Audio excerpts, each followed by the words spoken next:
Hello बच्चों, इस video में आपको पढ़ाने जा रहा हूँ MP board class 5th Hindi chapter number 3 by परीक्षा अध्ययन 2025। मैंने आपको पहले ही चैप्टर नंबर 2 और चैप्टर नंबर 1 प्रॉपर तरीके से पढ़ा दिया है। साथ ही साथ मॉडल टेस्ट पेपर 1, 2, 3, 4 और साथ में प्रीवियस ईयर पेपर भी प्रॉपर तरीके से मैंने आपको बताया और इम्पोर्टेंट क्वेश्चंस आपको मार्क करवाए हैं। तो चलिए अब हम पढ़ने वाले हैं चैप्टर नंबर 3। तो आपको अगर ये वीडियो हेल्पफुल लगता है बच्चों तो वीडियो को लाइक करिएगा, चैनल को सब्सक्राइब करिए, अपने दोस्तों के साथ जरूर शेयर करिए। ये एग्जाम पॉइंट ऑफ व्यू से बहुत इंपॉर्टेंट है।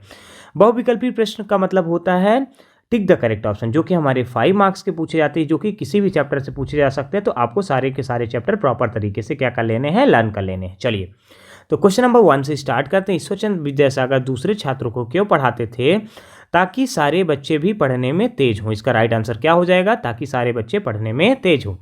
नंबर 2 देख लीजिए, पराजय शब्द में उपसर्ग क्या है? पराजय शब्द में उपसर्ग क्या है तो आपको बताना है। तो इसका राइट आंसर हो जाएगा परा। ठीक है। नंबर 3 देख लीजिए, बालक विद्यासागर ने अंग्रेजी भाषा का ज्ञान ना होने पर भी अंग्रेजी अंकों के ज्ञान का प्रदर्शन कैसे किया? ठीक है ना। तो इसका कैसे? मील के पत्थरों से। कैसे किया? मील के पत्थरों से। ठीक है ना। नेक्स्ट क्वेश्चन देख लेते हैं बच्चों। नेक्स्ट क्वेश्चन क्या है हमारा? क्वेश्चन नंबर 4 है, उपसर्ग का सही प्रयोग है। उपसर्ग का सही प्रयोग क्या हो जाएगा? तो क्वेश्चन नंबर हमारे 4 का क्वेश्चन आंसर ए हो जाएगा, प्रगति। ठीक है ना। क्वेश्चन नंबर 5 देख लेते हैं। ईश्वरचंद विद्यासागर को विद्वानों की एक सभा ने उपाधि दी।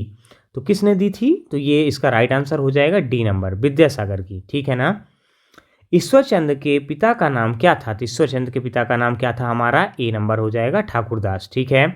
7 नंबर देख लीजिए, निम्नलिखित में से कौन से युग्म योजक शब्द युग्म योजक चिन्ह के साथ लिखा गया है? ठीक है। तो इसका राइट आंसर क्या होगा बच्चों? इसका राइट आंसर हो जाएगा बी नंबर। ठीक है ना, भूखे प्यासे। रिक्त स्थान की पूर्ति कीजिए। रिक्त स्थान की पूर्ति में हम क्या पढ़ेंगे? फिल इन द ब्लैंक्स है। ये भी हमारे 5 मार्क्स के पूछे जाते हैं हमारे पेपर में। तो ये किसी भी चैप्टर से आपके पूछे जा सकते हैं। तो सारे के सारे चैप्टर के tick the correct option, fill in the blank आप प्रॉपर तरीके से लर्न कर लीजिए। ठीक है।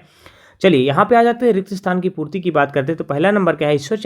ईश्वरचंद्र का मन डैश में बहुत लगता है। किस में बहुत लगता है? तो नंबर 1 का आंसर हो जाएगा पढ़ने में बहुत लगता है। किस में लगता है? पढ़ने में बहुत लगता है। नंबर 2, युग निर्माण एवं अखंड ज्योत पत्रिका डैश द्वारा निकाली गई। किसके द्वारा निकाली गई? तो श्री राम शर्मा के द्वारा निकाली गई। किसके द्वारा निकाली गई? श्री राम शर्मा के द्वारा निकाली गई। नंबर 3 देख लीजिए, अभिशाप शब्द में डैश उपसर्ग है। तो अभिशाप शब्द में अभी जो है वो क्या है? आपका उपसर्ग है। ठीक है। नेक्स्ट क्वेश्चन देख लेते हैं बच्चों। नेक्स्ट क्वेश्चन क्या है हमारा? यहाँ पे देखिए, परिश्रम पूर्वक शब्द में डैश प्रत्यय है। तो परिश्रम पूर्वक शब्द में पूर्वक जो है वो प्रत्यय है। क्या है? पूर्वक जो है वो प्रत्यय है।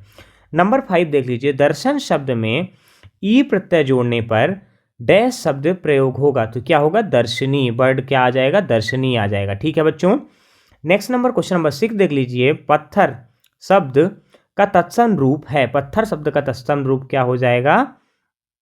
प्रस्तर। क्या हो जाएगा आपका राइट आंसर इसका? प्रस्तर। ठीक है, क्वेश्चन नंबर 6 का। 7 देख लीजिए, ईश्वरचंद ने अंग्रेजी के अंकों की सीख डैश से ली। किससे ली? मील के पत्थरों से। ठीक है ना, किससे ली? मील के पत्थरों से। नंबर 8 देख लीजिए, पराजय शब्द में परा है डैश, तो क्या है? उपसर्ग है। परा क्या है? उपसर्ग है पराजय शब्द में। अब चलिए बच्चों आ जाते हैं हमारे अति लघु उत्तरीय प्रश्न। अति लघु उत्तरीय प्रश्न हमारे 2 मार्क्स के पूछे जाते हैं। टोटल हमसे 6 क्वेश्चन पूछे जाते हैं, मतलब 12 क्वेश्चन पूछे जाएंगे, जो कि किसी भी चैप्टर से पूछे जा सकते हैं। तो आपको लर्न करना है। देखिए, ईश्वरचंद के पिताजी ने जीविका के लिए क्या किया? ईश्वरचंद के पिताजी ने जीविका के लिए क्या किया था? तो ईश्वरचंद के पिताजी ने जीविका के लिए 2 रुपये महावर की नौकरी की। 2 रुपये में महावर की नौकरी की थी उन्होंने। प्रशंसा शब्द का विलोम क्या हो जाएगा? तो प्रशंसा शब्द का विलोम क्या होता है? निंदा होता है। ठीक है। चलिए नेक्स्ट क्वेश्चन देख लेते हैं बच्चों। ईश्वरचंद को आत्म सुख कब मिला था? ईश्वरचंद को आत्म सुख कब मिला था? तो इसका राइट आंसर कब हो जाएगा? दीनहीन और गरीब की सेवा और उनकी सहायता करके ईश्वरचंद को आत्म सुख मिला था। क्वेश्चन नंबर 4 देख लीजिए, गति शब्द में इच्छानुसार उपसर्ग लगा के नया शब्द बनाइए। तो क्या हो गया? प्राधन गति। क्या हो जाएगा? प्रगति। राइट आंसर क्या हो गया? प्रगति हो जाएगा हमारा। नेक्स्ट देख लीजिए, क्वेश्चन नंबर 5, ईश्वरचंद का जन्म कब हुआ और कहाँ हुआ? ठीक है। तो ईश्वरचंद का जन्म 26 सितंबर 1820 को कोलकाता से 20 मील दूर वीर सिंह के गांव में हुआ था। ठीक है, अब चलिए लघुत्तरी क्वेश्चन देख लेते हैं। ये लघुत्तरी क्वेश्चन जो हमारे होते हैं 3 मार्क्स के पूछे जाते हैं बच्चों, जो कि हमारे 6 क्वेश्चन हमसे टोटल पूछे जाते हैं। तो 6 3 जा कितना हो गया, 18 मार्क्स के आपके लघुत्तरी क्वेश्चन होते हैं। तो ये आपके किसी भी चैप्टर से आपके पूछे जा सकते हैं, तो इनको भी आपको प्रॉपर तरीके से लर्न करना है। तो पहला क्वेश्चन देखिए, निम्नलिखित शब्दों के पर्यायवाची लिखिए। इन शब्दों के पर्यायवाची लिखना है। तो पहला पुस्तक, पत्थर और रात। तो पुस्तक क्या हो जाएगा, किताब और पोथी हो गया। पत्थर क्या हो जाएगा, पाषाण और पहान हो गया। नंबर 3 रात हो गया, तो निशा और रजनी हो गया। ठीक है, नंबर 2 देख लीजिए, आप किस भाषा को सीखने के लिए, किसी भाषा को सीखने के लिए क्या प्रयास करेंगे। ठीक है ना, तो नंबर 2 हो जाएगा, हम किसी भाषा को सीखने के लिए हम उस भाषा का शब्दकोश खरीदेंगे, उस सब भाषा को सीखने वाली पुस्तक का अध्ययन करेंगे व उस भाषा को जानने वाले व्यक्ति से भी भाषा सीखने का प्रयास करेंगे। ठीक है, नंबर 3 देख लेते हैं बच्चों, क्या है हमारा, ईश्वरचंद्र विद्यासागर ने अंग्रेजी भाषा के अंक कैसे सीखे। तो ईश्वरचंद्र विद्यासागर ने अंग्रेजी भाषा के अंक मील के पत्थरों से सीखे। ठीक है ना। क्वेश्चन नंबर 4 देख लीजिए, पढ़ाई पूरी होने के बाद जो बचा समय था उसमें ईश्वरचंद्र विद्यासागर क्या करते थे। पढ़ाई पूरी होने के बाद जो समय बचता था उसमें ईश्वरचंद्र विद्यासागर कमजोर विद्यार्थियों को पढ़ाया करते थे। मतलब पढ़ाई पूरी होने के बाद जो समय बचता था उसमें ईश्वरचंद्र विद्यासागर जी क्या करते थे, कमजोर बच्चों को पढ़ाते थे। क्वेश्चन नंबर 5 देख लीजिए, दिए गए होर्डिंग को देखकर प्रश्नों के उत्तर लिखिए। ये जो होर्डिंग्स दी हैं उनको देख के आपको प्रश्नों के उत्तर लिखने हैं। ये आपको पहले देख लेना अच्छे से, इसी के से आपको क्या करना पड़ेगा, आंसर्स देने पड़ेंगे। ठीक है, चलिए तो इसका आंसर ये देखिए ऊपर लिखा है। नंबर आ जो है हमारा क्या लिखा हुआ है, ऊपर बना होर्डिंग पल्स पोलियो अभियान के बारे में है। किसके बारे में है, ऊपर बना होर्डिंग किसके बारे में है, पल्स पोलियो अभियान के बारे में। नंबर 2, दो बूंद हर बार पोलियो पर जीत रहे बरकरार पंक्ति से संदेश को स्पष्ट कीजिए। तो पोलियो की 2 बूंद हर बार पिलाने से पोलियो नामक बीमारी हमेशा के लिए छुटकारा पाया जा सकता है। ठीक है ना। क्वेश्चन नंबर 7 देख लीजिए, पल्स पोलियो के अंतर्गत पोलियो की खुराक किस उम्र के बच्चों को पिलाई जाती है। तो 5 वर्ष से कम उम्र के बच्चों को पोलियो की खुराक पिलाई जाती है। ठीक है, द नंबर देखते हैं, होर्डिंग के अनुसार पोलियो की खुराक डैश तक पिलाई जाएगी। तो 31 जनवरी से 1 फरवरी 2021 तक पिलाई जाएगी। ठीक है, अब चलिए बच्चों दीर्घ उत्तरी क्वेश्चन देख लेते हैं। दीर्घ उत्तरी क्वेश्चन हमारे 5 मार्क्स के आते हैं। तो 5 मार्क्स का 4 क्वेश्चन आएगा, तो टोटल 20 मार्क्स का क्वेश्चन आएगा, जो कि एग्जाम पॉइंट ऑफ व्यू से ये सारे क्वेश्चन बहुत इंपॉर्टेंट है। तो आपको प्रॉपर तरीके से ये सारे क्वेश्चन लर्न कर लेने हैं। नंबर 1 देख लेते हैं, गाँव में लगने वाले मेले की सूचना नागरिकों को देने के लिए हम कौन कौन से माध्यमों का उपयोग कर सकते हैं, उनकी सूची बनाइए। ठीक है ना। गांव में लगने वाले मेले की सूचना नागरिकों को देने के लिए हम निम्नलिखित माध्यमों का उपयोग कर सकते हैं। नंबर 1 कौन सा हो जाएगा, तो आपका यह आंसर क्या है, विज्ञापन द्वारा, लाउड स्पीकर द्वारा, प्रचार प्रसार द्वारा, चौपाल द्वारा, मोबाइल फोन द्वारा। ठीक है, क्वेश्चन नंबर 2 देख लेते हैं, योग्य बनने के लिए आपको किस प्रकार के अवसर चाहिए।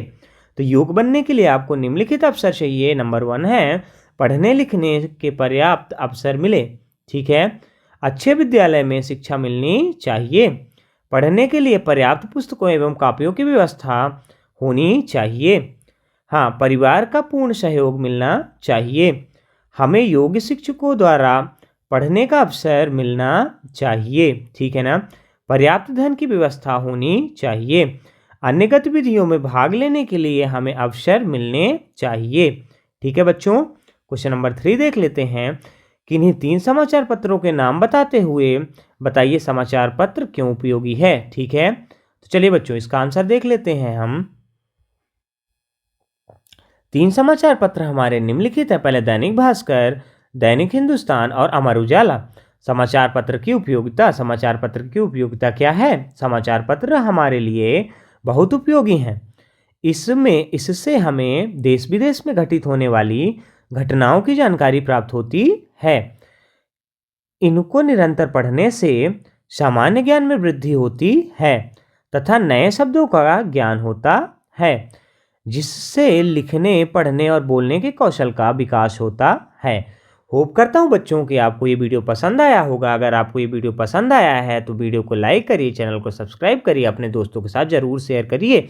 ये एग्ज़ाम पॉइंट ऑफ व्यू से बहुत इंपॉर्टेंट है। ये चैप्टर नंबर 4 की पीडीएफ बनी हुई है। जैसे ही आप मुझे थोड़ा भी सपोर्ट दिखाएंगे तो मैं चैप्टर नंबर 4 तुरंत ही अपलोड कर दूंगा। चलिए बच्चों, मिलते हैं आपसे नेक्स्ट चैप्टर पे। Thanks for watching my video.